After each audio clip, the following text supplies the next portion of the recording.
उत्तर प्रदेश सरकार पर्यटन को लगातार बढ़ावा दे रही है। हमारे साथ मंत्री जयवीर जी हैं।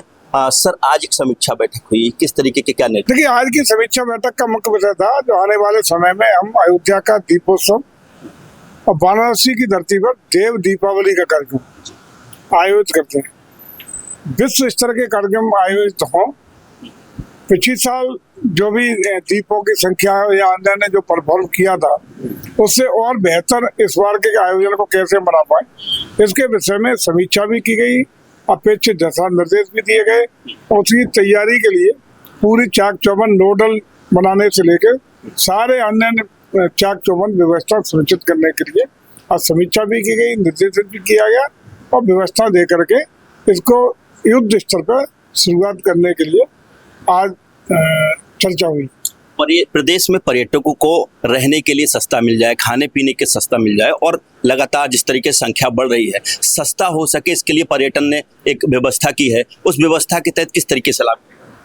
देखिए, तमाम ऐसे लोग हैं जो होटल को खर्चा वहन नहीं कर सकते।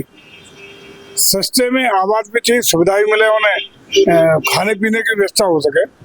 तो होम स्टे की नई प्रक्रिया हम लोगों ने शुरू की, नई नीति में आया होम स्टे के, और हमें खुशी है कि नई पर्यटन नीति में होम स्टे की जब से लागू किया तब से लखनऊ से लेकर के बड़े बड़े शहरों से लेकर ग्रामीण अंचल तक, गांव तक होम स्टे के अनेक प्रस्ताव हजारों की तादाद में हमारे विभाग को मिले हैं।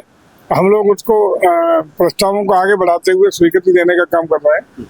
उसका परिणाम ये होगा कि बहुत सस्ते में घरेलू वातावरण में मिलेगा, घर में रुकने का आसान तरीका भी होगा और उनके साथ मेलजोल बढ़ाने के लिए सुबह का ब्रेकफास्ट जब एक टेबल पे बैठ के पर्यटक और होम उस मकान का मालिक करेगा तो एक बेहतरीन सामंजस्य, समझ और वहाँ की स्थानीय जानकारी एक दूसरे को साझा हो सकेगी। इससे निश्चित रूप से वो पर्यटक प्रभावित भी होगा, अच्छा भी लगेगा और वहाँ की सारी समझ भी उसे आ पाएगी। सारी स्थितियाँ, सारी परिस्थितियाँ, वहाँ की ऐतिहासिक पृष्ठभूमि, भौगोलिक ज्ञान, ऐतिहासिक ज्ञान, बहुत सारी जानकारियाँ परिवार के और पर्यटक के बीच में संवाद होगा, उससे उसको मिलेंगी। तो इससे पर्यटन को भी बढ़ावा मिलेगा, पर्यटक को भी फैसिलिटी मिलेगी और सस्ते में ये व्यवस्था रह पाएगी। इस नीति से रोजगार को कैसे बढ़ाए, कैसे एक तरह देखा जाए कि जब ज्यादा पर्यटक आएंगे तो रोजगार से इसको कैसे जोड़ते हैं, आमदनी कैसे? देखो, मुझे लगता है कि जब एक पर्यटक आता है तो जहाँ से चलता है, ट्रेन से, बस से, जहाज से, वहां से खर्चा शुरू करता है। उतरेगा, तांगे वाला, गाड़ी वाला, रिक्शे वाला, टैक्सी वाला, जिस वाहन से जाएगा, वहां जहाँ रुकेगा उस होटल में खर्च करेगा, जिस मंदिर में जाएगा वहाँ के फूल वाला, माली, पंडित जी, चढ़ावे वाले, अन्य जितने भी होंगे, वहाँ के रेवड़ी वाले, वहाँ के प्रसाद बेचने वाले, सबको वो खर्च करके रोजी रोटी और रोजगार के अवसर देता है। एक पर्यटक 6 लोगों को रोजी रोटी और रोजगार के अवसर देता है। सबसे कम इन्वेस्टमेंट में सबसे बेहतरीन अगर कुछ सेक्टर एम्प्लॉय रेवेन्यू देने वाला अगर है तो पर्यटन है। तो देखिए, जिस तरीके से प्रदेश सरकार पर्यटन को बढ़ावा दे रही है, एक पर्यटक 6 लोगों को रोजी रोटी देता है और जिस तरीके का प्रयास है, इस प्रयास से वाकई में सरकार का ये सराहनीय कदम है।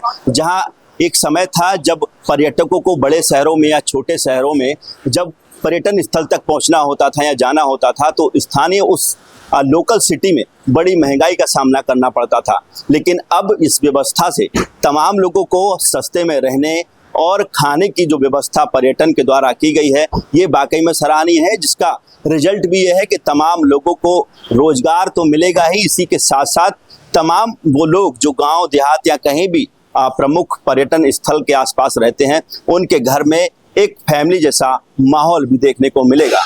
कैमरामैन साकर तुमराव के साथ सत्येंद्र शर्मा, दैनिक भास्कर, लखनऊ। राजनीति हो या क्रिकेट, देश विदेश की ब्रेकिंग हो या आपके मोहल्ले की बड़ी खबर, सब मिलेगा एक ही ऐप में, सबसे तेज और भरोसेमंद। अभी डाउनलोड करें दैनिक भास्कर डिजिटल।